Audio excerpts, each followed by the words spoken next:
नमस्कार मित्रांनो, मी भूषण नेमळेकर दहिसर कनेक्टच्या वतीने आज पुन्हा तुमच्याशी जोडलो गेलो आहे. आणि आजचं तुमच्याशी जोडण्याचं कारण हे आहे की आज आपल्याबरोबर आपल्या दहिसर कनेक्ट स्टुडिओमध्ये Ajit Manjrekar sir, advocate Ajit Manjrekar sir आलेले आहेत, जे दहिसरचे रहिवासीच आहेत मुळात आणि मुंबईमध्ये ते प्रॉमिनंट लॉयर म्हणून ओळखले जातात. थोडी माहिती, इनफॅक्ट सगळ्यांना मांजरेकर सर ओळखतात, आय मीन ते ओळखतात लोक सर्व मांजरेकर सरांना, पण एक थोडी औपचारिकपणे मला माहिती देणं गरजेचं आहे, कारण आज इंटरव्ह्यू ते स्टुडिओमध्ये येऊन देत आहेत. तर अजित मांजरेकर सर जे आहेत हे मुळात दहिसरचे रहिवासी आहेत. त्यांची शाळा किंवा त्यांचं शिक्षण हे विद्याप्रसारक मंडळाची विद्यामंदिर स्कूल जे आहे तिथे झालेलं आहे. नंतर ते मुळात दहिसरचेच रहिवासी असल्यामुळे त्यांचा संपर्क भरपूर आहे दहिसरमध्ये. आता त्यांना स्पेशल एक्झिक्युटिव्ह ऑफिसर हे त्यांना स्टेट गव्हर्नमेंटनी नॉमिनेट केलेलं आहे, सिलेक्ट झाले त्याकरता. आणि त्यांचे भरपूर NGOs पण आहेत. त्या अनुषंगाने ते भरपूर सोशल वर्क करतात आणि ते इलेक्टेड प्रेसिडेंट आहेत डीम्ड कन्व्हेयन्स प्रॅक्टिशनर्स असोसिएशन मुंबईचे. आता ह्याच्याकरता मुद्दाम आज मी सरांना इकडे इन्व्हाइट केलं आहे, कारण डीम्ड कन्व्हेयन्स हा एक फार मोठा मुद्दा किंवा महत्त्वाचा एक आपला म्हणतात ना संदर्भ आहे की जो लोकांना गरजेचा आहे समजून घेणं. आणि ह्याच्या आधी आपण ऑलरेडी सरांचा इंटरव्ह्यू केलेला होता. तर लोकांनी मला भरपूर रिक्वेस्ट केली की अजित मांजरेकर सरांना आपण परत बोलवा आणि फक्त ह्या विषयावरती आपण बोलूया, डीम्ड कन्व्हेयन्सवरती. म्हणून आज आपण फक्त ह्या विषयावर बोलणार आहोत. आणि त्याच्या व्यतिरिक्त त्यांनी 250 सोसायटीजचं त्यांनी डीम्ड कन्व्हेयन्स केलेलं आहे.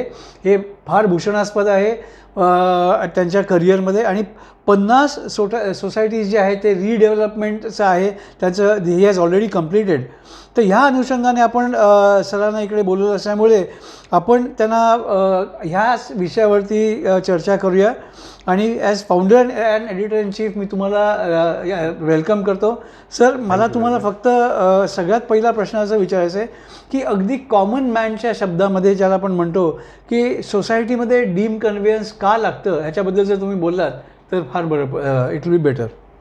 Thank you very much Bhushanji. जी, खरोखरच आपण आज मला इथे दहिसर कनेक्टच्या स्टुडिओमध्ये बोलवलं आणि आज माझा इंटरव्ह्यू घेतात, हे माझ्यासाठी पण तेवढंच चांगली बाब आहे, गर्वाची बाब आहे की दहिसर कनेक्ट हे मी पाहतोय की सोशल मीडियामध्ये खरोखरच आपलं काम खूपच सुंदर आहे. जी, आणि आपण प्रत्येक समाजाच्या लहानापासून मोठ्यांपर्यंत, मग ते सण असो, उत्सव असतो, मराठी परंपरा असो, या सर्व दहिसरकरांसाठी आपलं हे एक चॅनल आहे, ते खरोखरच चांगलं काम करते. आणि त्या चॅनलसाठी मी आपल्याला धन्यवाद देतो आणि भावी वाटचालीस शुभेच्छा देतो. Thank you sir. तर आता आपण वळूया, आपला जो विषय घेतला आहे डीम्ड कन्व्हेयन्स. खरोखरच आपण जेव्हा मागे व्हिडिओ घेतला त्या व्हिडिओच्या नंतर मला सुद्धा बरेच कॉल आले की अरे डीम्ड कन्व्हेयन्सवरती एकदा तुम्ही हे करा. भूषण सरांशी आम्ही बोललो आहे आणि थँक्यू व्हेरी मच की आपण दहिसरकरांसाठी काहीतरी आपला एक खारीचा वाटा म्हणून दहिसर कनेक्टच्या माध्यमातून ही आपण एक चांगली एक ऑडिओ व्हिज्युअल किंवा इंटरव्ह्यू आपण घेतात. जी जी.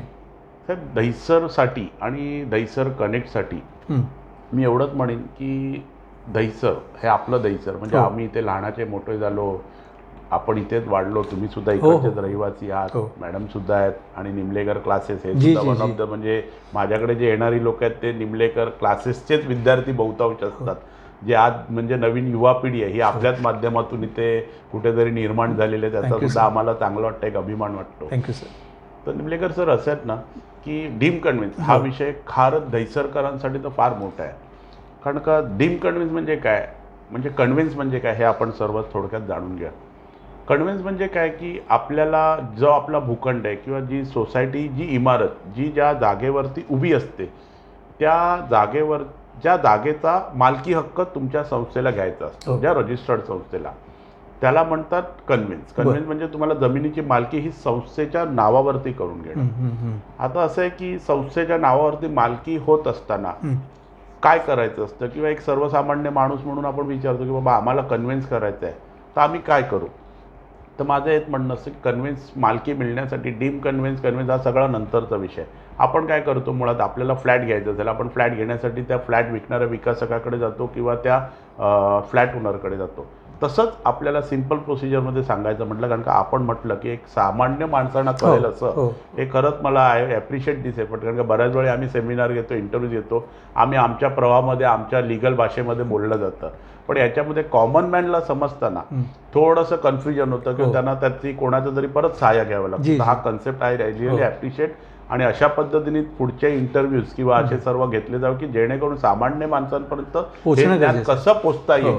जशी दहिसर कनेक्टने ही जी एक सुरुवात केली आहे, ही सुरुवात खरोखरच चांगली आहे. थँक्यू. तर आपण सामान्य माणसांना सांगण्यासाठी कन्व्हिन्स म्हणजे काय की आपल्याला मालकी घ्यायची. आता मालकी घेण्यासाठी आपण काय केलं, मालकांकडे गेलो, लँड ओनरकडे गेलो. लँड ओनर तुम्हाला कन्व्हिन्स देईल किंवा नाही देईल तो दुसरा भाग असतो, पण आपल्याला एक मुळातच कन्व्हिन्सची सुरुवात करताना लँड ओनरकडे जाणं गरजेचं असतं किंवा विकासकाकडे जाणं गरजेचं असतं. विकासक असेल तर विकासक, लँड ओनर असेल तर लँड ओनर, त्यांच्याकडे जायचं आहे. आपल्या पूर्ण इमारतीचा नकाशा, आपल्या इमारतीचे सगळे वहिवाटीचे हक्क, आपले टायटल डॉक्युमेंट व्हेरीफाय करून तिथे जायचं आहे आणि त्यांच्याकडून त्या कन्व्हेन्ससाठी अर्ज करायचा आहे किंवा कन्व्हेन्स डीड बनवून सही करण्यासाठी त्यांना आपल्याला एक इंटिमेशन द्यायचं आहे. निश्चितच आपण जेवढं म्हणतोय तेवढं सरळ सोपं ही गोष्ट नाही आहे. कारण आजपर्यंत आमचा असा अनुभव आहे की 100 पैकी 99% ठिकाणी लँड ओनर किंवा डेव्हलपर सहकार्य करत नाही. बरं. म्हणूनच आपण असं काय करतोय की डीम कन्व्हेन्स हा एक ऑप्शन सुरू झाला. डीम कन्व्हेन्स एक 2010-11ला एक सुरुवात झाली आणि डीम कन्व्हेन्समध्ये अशा पद्धतीचे मॅटर्स फक्त इमारतींना, संस्थांना कन्व्हेन्स देण्यासाठी ही ऑथॉरिटी एक तिथे एस्टॅब्लिश करण्यात आली. ह्या ऑथॉरिटीच्या माध्यमातून डीम कन्व्हेन्स दिलं जातं. आता बऱ्याच वेळी म्हणतात की डीम कन्व्हेन्स आणि कन्व्हेन्स ह्याच्यामध्ये काय फरक आहे, तर असा काही असं मोठा विशेष फरक नव्हतो. लेमॅन भाषेत सांगायचं झालं तर कन्व्हेन्स म्हणजे जिथे तुम्ही गेलात लँड ओनरकडे, तुम्ही विकासकाकडे, डेव्हलपरकडे गेलात, त्यांनी तुम्हाला कन्व्हेन्स डीड सही करून दिला, तुमचा कन्व्हेन्स झाला. पण ह्या गोष्टी बऱ्याच ठिकाणी होत नाहीत. म्हणून आपण काय करतो की डीम कन्व्हेन्समध्ये जातो. डीम कन्व्हेन्समध्ये जात असताना डीम कन्व्हेन्स म्हणजे काय की एक ऑथॉरिटी बनवली under section 5A of Maharashtra ownership of flat act, DDR, district deputy registrar, ज्यांना कॉम्पिटंट ऑथॉरिटी असंही संबोधिलं जातं. त्या ऑथॉरिटीकडे आपल्याला अर्ज करायचा असतो आणि त्या अर्जाच्या माध्यमातून तुम्हाला कन्व्हेन्स दिला जातो. हा डीम कन्व्हेन्स. कन्व्हेन्स आणि deem conveyance one and the same thing, फक्त एका ठिकाणी तुम्हाला सहकार्यातून मिळालं जातं आणि एका ठिकाणी तुम्हाला शासनाच्या ऑथॉरिटीकडून मिळालं जातं. हा एवढा म्हणजे सिम्पल आणि साधं डिफरन्शिएशन. मी एक मध्येच तुम्हाला थोडं इंटरप्ट करू का, की समजा एक यंग कपल आहे किंवा कोणी जे नवीन फ्लॅट घेते, कारण त्यांना काय असं की आयुष्यात त्यांची सुरुवात करायची असते, तर ते जेव्हा लोन्स घेतात किंवा काय, त्यांना ह्या सगळ्या गोष्टीची माहिती असते नसते आपल्याला माहीत नाही. तर जेव्हा सोसायटी फॉर्म होते त्याच्यानंतर डीम कन्व्हेन्स प्रोसिजर सुरू होते का त्याच्या आधीच आपण हे प्रोसिजर चालू असते? हे जरा तुम्ही. हा खरोखर चांगला प्रश्न आहे. जेव्हा आम्ही आता बऱ्याचशा विकासकांसाठी काम करतो तेव्हा येणारी व्यक्ती, हा जो तुम्ही प्रश्न विचारला तो एक कॉमन मॅनचा प्रश्न आहे की बाबा तुमच्या या बिल्डिंगचा कन्व्हेन्स झालाय का, किंवा तुमची ही जी बिल्डिंग बांधते त्याची सोसायटी झाली आहे का. तर असं नसतं. मुळातच हा एक जनरल कन्सेप्ट आहे. बिल्डिंग बनत असताना काय असतं की बिल्डिंग पहिला बनते, त्याच्यामध्ये बाय द टाईम फ्लॅट विकले जातात. फ्लॅट विकून पोझिशन दिल्यानंतर तिथे संस्था किंवा सोसायटी ही एक फॉर्म होते. ती सोसायटी फॉर्म झाल्यानंतर 4 महिन्यामध्ये under section 11 of Maharashtra ownership of flat ॲक्टमध्ये असं म्हटलं आहे की संस्थेच्या इमारतीचा, सोसायटीचा म्हणजे रजिस्ट्रेशन झाल्यावर त्यामध्ये आपल्याला 4 महिन्यांनी तुम्हाला कन्व्हेन्स देणं अनिवार्य आहे. हे कायद्यामध्ये लिहिलेलं आहे. Section 11 of Maharashtra. हे बिल्डर किंवा डेव्हलपरने दिलं पाहिजे, त्यांचं ते स्टॅच्युटरी ऑब्लिगेशन आहे. पण हे होत नाही, जाऊन देतो. नंतर वेगळा भाग झाला म्हणजे एक थोडा क्रिटिसिझम आहे त्याच्यामध्ये. पण हा भाग आहे की तुम्हाला जो तुमचा खरंच जो लेमॅन प्रश्न आहे की आपण सुरुवातीलाच कुठली बिल्डिंग बनत असताना कन्व्हिन्स होत नाही, तर ती बिल्डिंग बनते, त्याची सोसायटी फॉर्म होते आणि सोसायटी फॉर्म केल्यानंतर स्टॅच्युटरी ऑब्लिगेशन आहे ते डेव्हलपरला कंप्लाय करायला. अशी प्रोसिजर आहे. This is a basic procedure. Okay. म्हणजे सोसायटीनी ह्या सगळ्या इनिशिएटिव्ह घेणं गरजेचं आहे 100% नाही का. म्हणजे जे सोसायटीचे ऑफिस बेरर्स आहेत त्यांना हे जाणणं फार गरजेचं आहे की प्रत्येक बिल्डिंगचं किंवा प्रत्येक सोसायटीचं डीम कन्व्हेन्स होणं गरजेचं आहे. इन केस आज नाही पण काही वर्षांनी समजा ती सोसायटी रिडेव्हलपमेंट करता गेली तर त्याचा काही उपयोग होऊ शकतो का डीम कन्व्हेन्स? बरोबर आहे. म्हणजे हा एक बेसिक प्रश्न आहे की रिडेव्हलपमेंट आणि कन्व्हेन्स. आपण नक्कीच रिडेव्हलपमेंटचा हा फार मोठा विषय आहे. पण कन्व्हेन्सचा काय अर्थ आहे किंवा कन्व्हेन्सचा काय आपण जाणून घेतलं, फरक पण आपण जाणून घेतला. पण रिडेव्हलपमेंटसाठी कन्व्हेन्स आवश्यक आहे का एक बेसिक लेमॅन प्रश्न आहे. हो तर समजून घ्या, कन्व्हेन्स म्हणजे काय की ती मी जमिनीची मालकी घेतली. हो जमिनीचा मालकच फक्त रिडेव्हलपमेंट करू शकतो. बरं. त्याच्यामुळे कन्व्हेन्सच्या शिवाय आपला पुनर्विकासाचा आपण विचार करू शकत नाही. कारण का आता मी रिडेव्हलपमेंट सोसायटीज पण बघतो, त्याच्यामध्ये बऱ्याच सोसायट्या नाही आमचं बिल्डर करणार आहे, आम्ही एकाला सांगितलं आहे. तर असं करू नका. सर्वप्रथम आपलं टायटल, आपला हक्क तुमच्या हातात घ्या आणि हक्क हातात घेतल्यानंतर तुम्हाला जे निगोशिएशन करायचं आहे, तुमची निगोशिएशनची पॉवर वाढते, तुम्हाला एक सिक्युरिटी असते. तुम्ही घर खाली करायच्या अगोदर तुमचं टायटल तुमचं सिक्युर्ड होतं. म्हणजे पहिला तुम्ही सर्व हक्क घ्या, तुमचं कन्व्हेन्स घ्या, तुमचे राईट घ्या, नंतर तुम्ही रिडेव्हलपमेंटसाठी प्रोसेस करू शकता. म्हणजे मित्रांनो, तुम्ही हे समजून घ्या की ही प्रोसिजर जी आहे ती अनिवार्य आहे. आज नाही उद्या आपल्याला ह्या डीम कन्व्हेन्सची गरज आहेच, कारण तोपर्यंत तुमचा हक्क जो आहे हा तुमच्या फ्लॅटपुरता किंवा ह्याच्यापुरता तेवढाच राहतो. पण मला वाटतं डीम कन्व्हेन्स घेतल्यानंतर संपूर्ण बिल्डिंग तुम्ही रिडेव्हलप करण्याकरता एखाद्या डेव्हलपरकडे देऊ शकता. This is what is saying, isn't it? आणि प्रत्येक सोसायटीला डीम कन्व्हेन्स हे गरजेचं आणि अनिवार्य आहे का? कन्व्हेन्स गरजेचं आहे आणि ते अनिवार्य आहे. त्याच्याशिवाय, कारण का जर त्याच्यामध्ये सर एक बघाल ना, आपण सोसायटी फॉर्म करतो. सोसायटी फॉर्म करतो तर सोसायटी चालते किंवा फंक्शनिंग करते बायलॉजवर. हो. आज जर आपण पाहिलं की बायलॉजचं पहिलं पान उघडा, त्याच्यामध्ये पहिल्या 2 पानांमध्ये तुम्हाला दिसणार ऑब्जेक्ट ऑफ द सोसायटी, म्हणजे सोसायटीचा ऑब्जेक्ट काय आहे, की सोसायटीने काय करायला पाहिजे.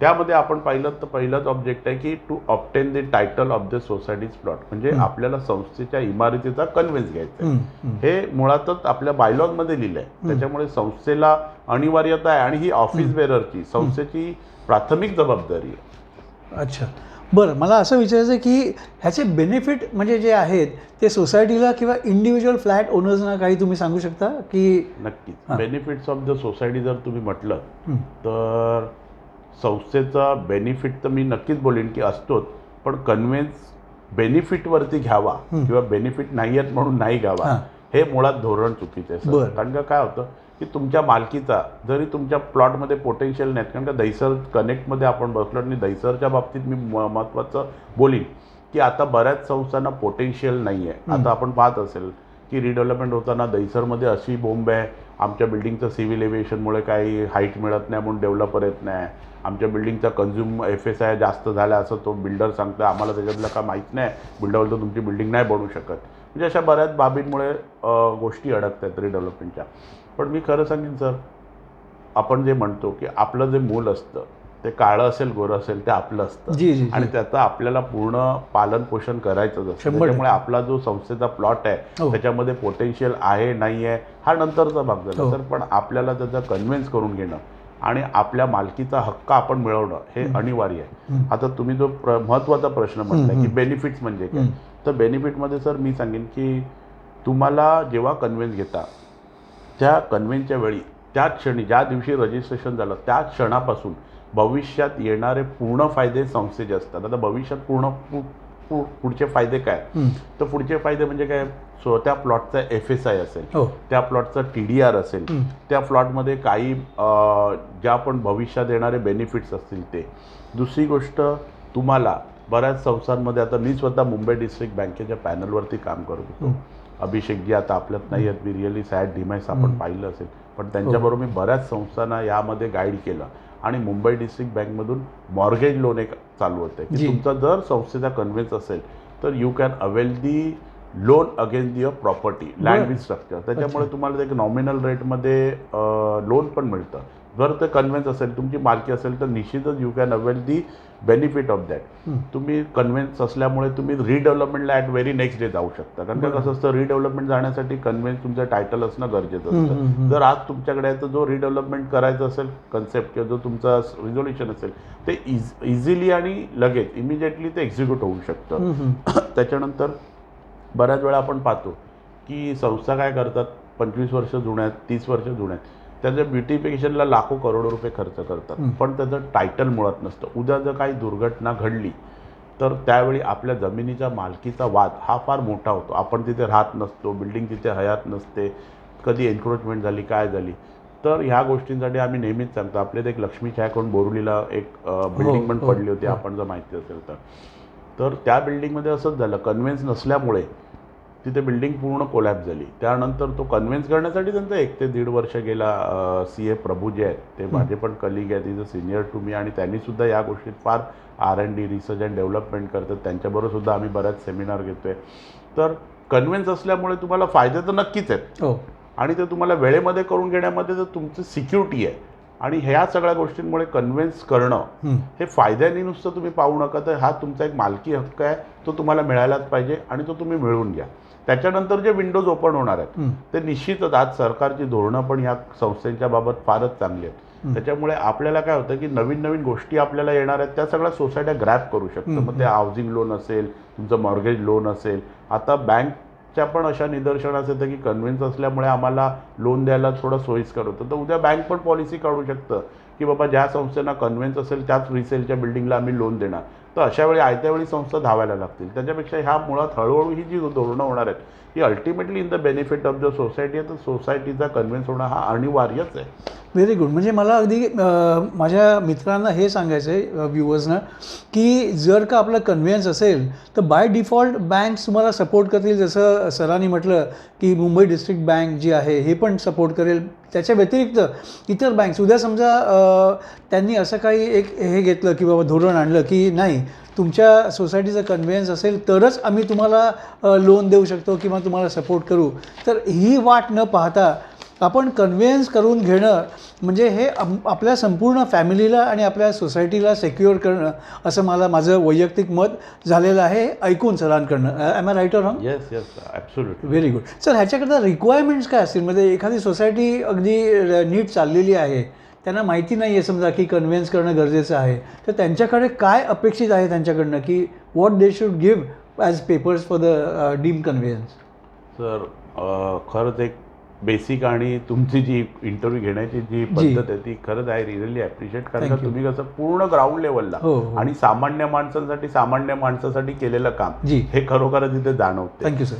कसं आहे की आपण जेव्हा डीम कन्व्हिन्ससाठी जातो तेव्हा बऱ्याच ठिकाणी असे गैरसमज, अरे बरेच डॉक्युमेंट लागतात, तुम्हाला ह्या डिपार्टमेंटला जावं लागतं, तुम्हाला त्या डिपार्टमेंटला तिथून अशा परमिशन.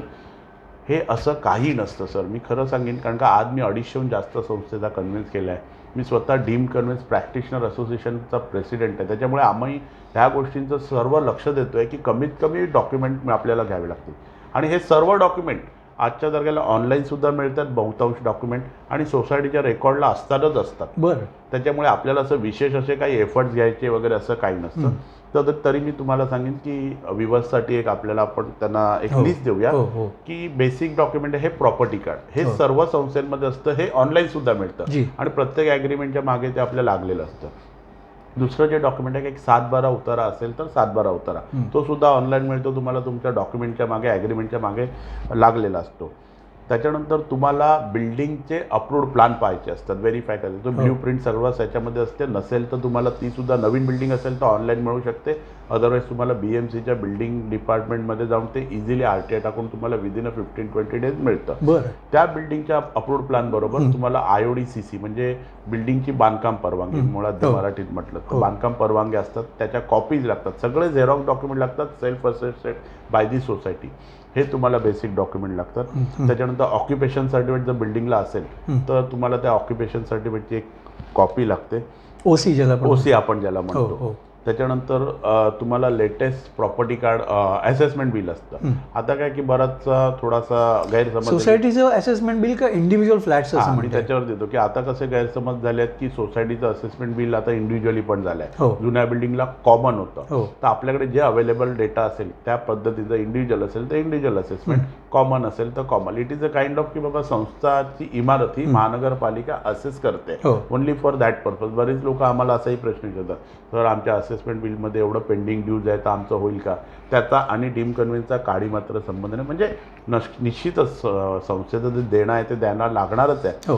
पण तुम्हाला तो फॅक्टर नाही, तो फॅक्टर त्याच्यामध्ये नाही. It is only just kind of referral document. It is a kind of referral document. त्याच्यानंतर तुम्हाला सर्वात महत्त्वाचा जो याच्यात मुद्दा असतो ना सर की तो असतो आपल्याला मिळणारा एरिया किंवा संस्थेला स्क्वेअर फीट किंवा स्क्वेअर मीटर किती मिळणार आहे. आणि ते पाहण्यासाठी आपल्याला अप्रूव्ड प्लॅनची आवश्यकता असते.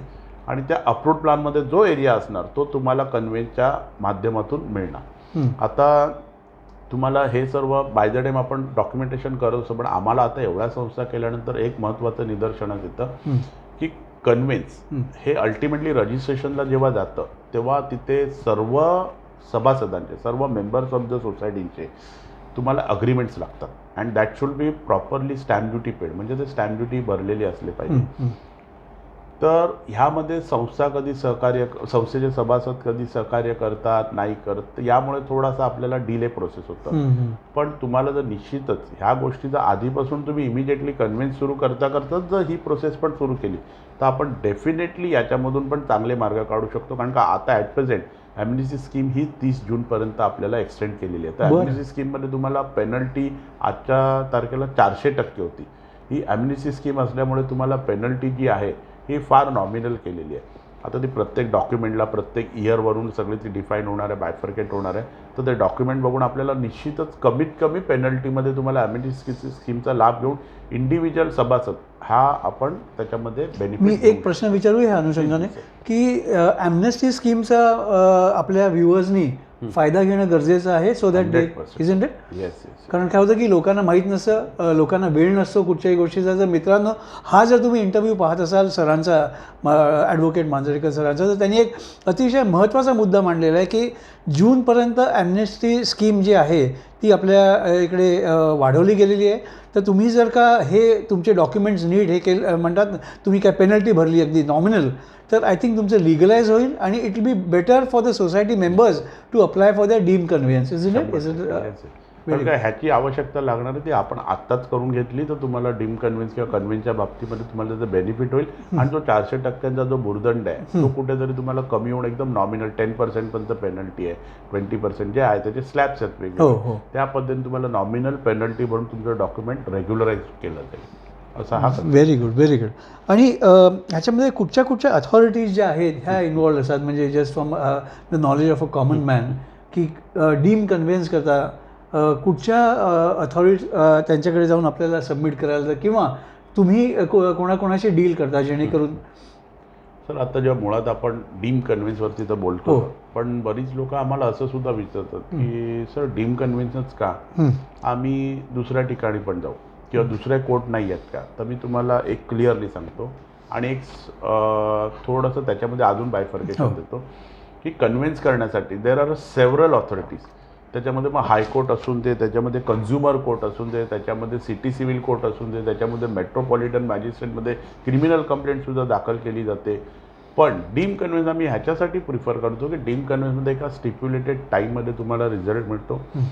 इतर कोर्टांमध्ये एक्झिक्युशनची जी प्रोसिजर आहे ती थोडीशी किचकट आहे, पण डीम कन्व्हिन्समध्ये कॉम्पिटंट ऑथॉरिटी जी आहे त्यांची जी प्रोसिजर आहे ती फार इझी आहे आणि त्याच्यामध्ये कन्व्हेंटेडसुद्धा अप्रूव्ड होऊन तुम्हाला एक्झिक्युशनचे पूर्ण अधिकार कॉम्पिटंट ऑथॉरिटी दिल्यामुळे तुम्हाला कुठेही लँड ओनरची आवश्यकता लागत नाही, कुठेही विकासकाची आवश्यकता नाही. ते on behalf of developer, on behalf of landlord सही करतात आणि we can register the one sided document before the authority, before the sub register. Okay. म्हणजे देर आर सेव्हरल ऑथॉरिटीज, पण we prefer the deem conveyance authority that is a competent authority for execution of this conveyance. Okay, okay. अजून काही तुम्हाला अजून काही information द्यायची आहे so that आपल्या व्ह्युअर्सना देईल परिपक्व होतील ते. सर याच्यामध्ये मला एक हक्काने सांगावं लागेल की आज आम्ही प्रेसिडेंट असल्यामुळे बऱ्याच संस्था आमच्याकडे कन्व्हिन्स झाल्यानंतर सुद्धा अप्रोच होतात. मे बी तो कन्व्हिन्स दुसऱ्या ॲडव्होकेट्सकडून झाला असतो किंवा दुसऱ्या व्यक्तीकडून झाला असतो, जे काही असेल ते. पण आम्ही आता मुळात हे एक पाहतो आहे की कन्व्हिन्स झाल्यानंतर बऱ्याचशा त्रुटी आम्हाला लक्षात येतात. सर आता जर तुम्ही त्रुटी म्हणाल तर ह्या त्रुटी कसल्या बाबत आहेत, तर ह्या त्रुटी म्हणजे सर्वात महत्त्वाची त्रुटी म्हणजे आपल्याला कन्व्हिन्समध्ये मिळण्यात येणारा एरिया. मिळण्यात एरिया एक असतो, समजा 1000 स्क्वेअर मीटर तुमची सोसायटीची एंटायटलमेंट असते, पण तुम्हाला काही डॉक्युमेंटच्या मिसमॅनेजमेंटमुळे तुम्हाला तो मिळालेला असतो 800 स्क्वेअर मीटर. मग याच्यामुळे काय होतं की तुमचे पूर्ण फ्युचर पर्स्पेक्टिव्ह असतात ते हार्म होतात. 200 स्क्वेअर मीटर म्हणजे इथे आम्ही असं म्हणतो की कन्व्हिन्स करताना एक फूट हा विचारात घेतला गेला पाहिजे आणि तुम्हाला मॅक्झिमम एरिया हा तुम्हाला कन्व्हिन्सच्या माध्यमातून मिळाला पाहिजे. त्यामुळे आपल्याला काय असतं की रिडेव्हलपमेंटला जे प्रॉस्पेक्टिव्ह असतात फ्युचर ते तुमचे पूर्ण प्रोटेक्ट होतात. मी असं मध्येच हे करू का तुम्हाला, कारण मला बरेच प्रश्न असे सुचतात जे तुम्ही म्हणजे याचा अर्थ असा आहे की सोसायटीच्या लोकांच्या नेग्लिजन्समुळे समजा काही त्या त्रुटीमुळे आपल्या सोसायटीचं नुकसान होऊ शकतं असं तुमचं म्हणणं आहे? 100% ओके. कारण का अशी आपल्याच विभागामध्ये सुद्धा उदाहरण आहेत, पण कुठल्याही संस्थेचं किंवा कुठल्याही वकिलांचं किंवा इतर कुठल्याही व्यक्तीचं नाव घेणं चुकीचं होईल. काय असतं की संस्थेचा कन्व्हेन्स असतो, एका संस्थेचा कन्व्हेन्सची एंटरटेनमेंट जी असते त्यापेक्षा जेव्हा कमी एरिया मिळतो तेव्हा अल्टिमेटली जे नवीन बिल्डिंग बनताना जे प्रपोर्शनेट बेनिफिट मिळतात ते in multiplication of your entertainment. Okay. तर 800 स्क्वेअर फीट मिळालं असेल तर 800 स्क्वेअर फीट मल्टिप्लिकेशन ऑफ जे नवीन बेनिफिट असतात. पण ते 200 स्क्वेअर फीट जर स्क्वेअर मीटर तुम्हाला मिळालं असेल तर अल्टिमेटली ते तुम्हाला 1000 स्क्वेअर मीटरच्या बेसवरती तुम्हाला हायर बेनिफिट मिळतात.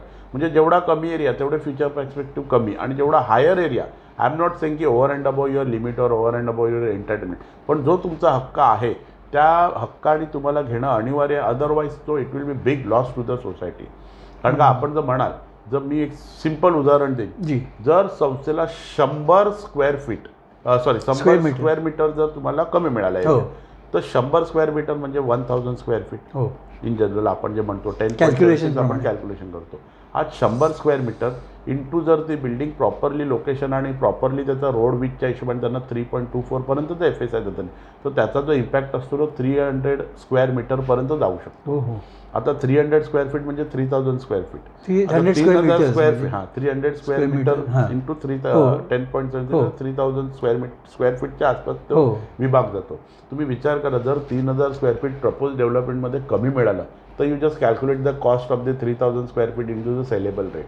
तो ultimately it is impacting the entire project feasibility. म्हणजे it is a loss to the society and the individual flat owners who are applying for redevelopment, isn't it?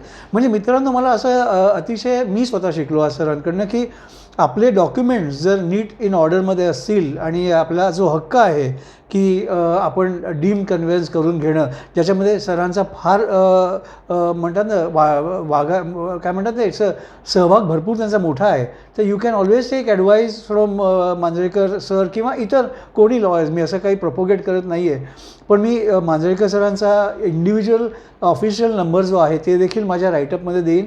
So that तुम्हाला काही query असतील काय असेल तर तुम्ही त्यांच्या ऑफिसवरती जाऊन त्यांची वेळ घेऊन तुम्ही ते क्लॅरिफाय करा. आणि जर तुम्हाला डीम कन्व्हेन्स करायचं असेल तर तुम्ही हक्काने जा, कारण ते दहिसरलाच त्यांचं ऑफिस जे आहे विठ्ठल मंदिरच्या बाजूलाच जी बिल्डिंग आहे तिकडे आहे. आणि he is a person who is a very down to earth personality. I have known him since maybe 20-25 years. त्यामुळे मला एकच तुम्हाला आता विचारायचं सर, म्हणजे बिफोर आय वाइंड अप, की मी एक अजून असा विचार करतो की आपल्याला पुढे नेक्स्ट ह्याच्यामध्ये सेल्फ डेव्हलपमेंटवरती आपल्याला बोलायचं असेल तर तुम्ही आम्हाला वेळ देऊ शकता का या विषयावर बोलायला? सर हा फार मोठा मुद्दा आहे आणि निंबलेकर सर नुसते सिक्सर मारत चाललेलं आहे दहिसरकरांसाठी. खरंच की हा जो दहिसरकरांसाठी सर जो रिडेव्हलपमेंटचा कन्सेप्ट आहे, डीम कन्व्हेन्सचा कन्सेप्ट आहे, हा फार एवढा मोठा आहे ना की त्याची वस्तुस्थिती आज आम्ही जी पाहतो, मी सुद्धा दहिसरमध्येच लहानाचा मोठा झालो. हे दहिसर आपलं आहे मुंबईमध्ये, पण हे मुंबईच्या टोकाला असल्यामुळे ह्याच्यामध्ये जर जे होणारे आपल्याला दुष्परिणाम आहेत किंवा त्याचे जे आम्हाला आता आपण ज्या गोष्टी पाहतोय आणि ह्या माझ्या प्रोफेशनमधून मी जे ऑब्झर्व करतोय त्यामध्ये बघतो की दहिसरमध्ये रिडेव्हलपमेंट होताना फार त्रासदायक होतं किंवा फार म्हणजे डेव्हलपर्सबरोबर जेव्हा आम्ही बघतो तेव्हा सरळ बोलतात की बाय बोरली मला करण्यामध्ये तेवढा प्रॉफिट फिजिबल आहे आणि मला दहिसरमध्ये करताना तेवढा प्रॉफिट मिळत नाही, तर I am not at all interested in the Dahisar. आज आपण पाहत असो तर दहिसरमध्ये रिडेव्हलपमेंट प्रॉस्पेक्टिव्ह हे फार कमी आहेत आणि इंटरनल बिल्डिंगमध्ये किंवा छोट्या प्लॉटमध्ये तर ते नेक्स्ट टू इम्पॉसिबल होतात.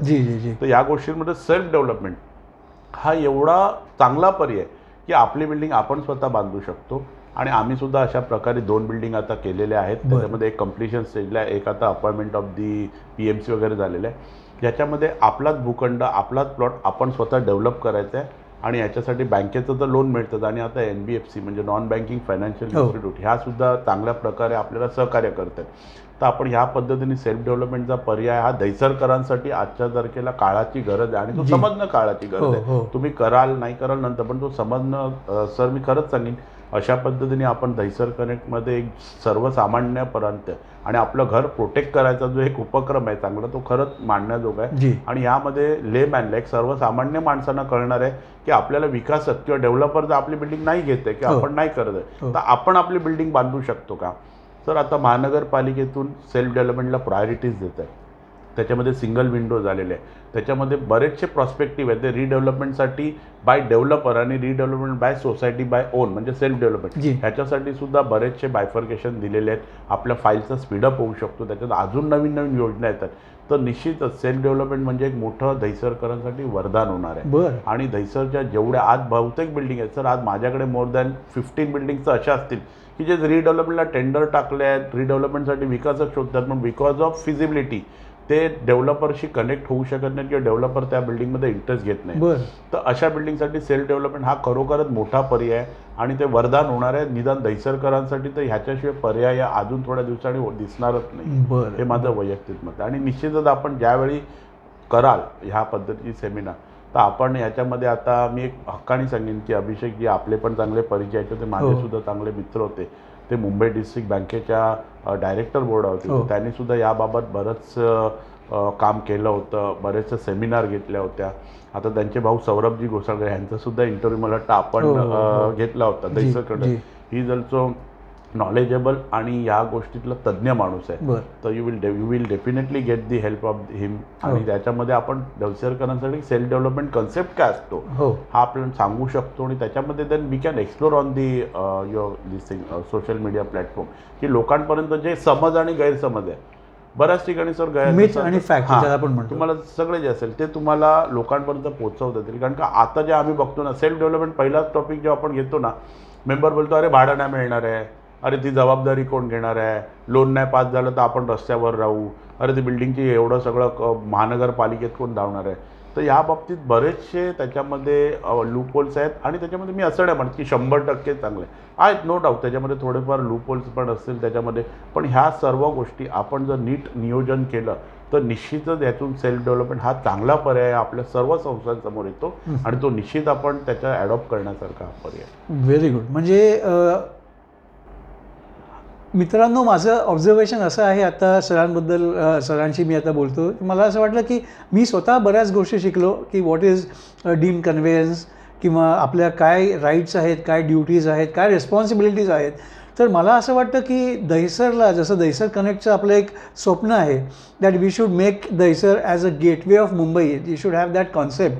तर ते स्वप्न साकारण्याकरता मला असं वाटतं की ॲडव्होकेट अजित मांजरेकरांचं आपल्याला भरपूर सहकार्य मिळेल सर, आम्ही अपेक्षा करतो. कारण काय होतं की तुम्ही मोठमोठे प्रोजेक्ट समजा तुम्हाला मिळाले किंवा प्रॉमिनंट काही असे गोष्टी आपल्या दहिसरमध्ये झाल्या, तर दहिसरला निश्चितपणे ग्लोबल प्लॅटफॉर्म मिळेल.